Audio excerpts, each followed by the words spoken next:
No nii, meil paigalduses järjekordne auto, tegemist Opel Mokka 2006 aasta. Paigaldasime sellise paneeli pealse ekraani, kus saame kasutada siis CarPlay'd ja Android autot.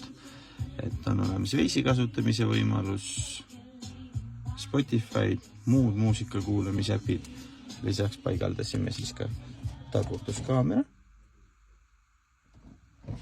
Toimivad ilusti ka roolinupud, paneeli pealt on siis toimivad ka parkimisandurid. Saame samuti kasutada Androidi enda YouTube'i vaatamisvõimalust.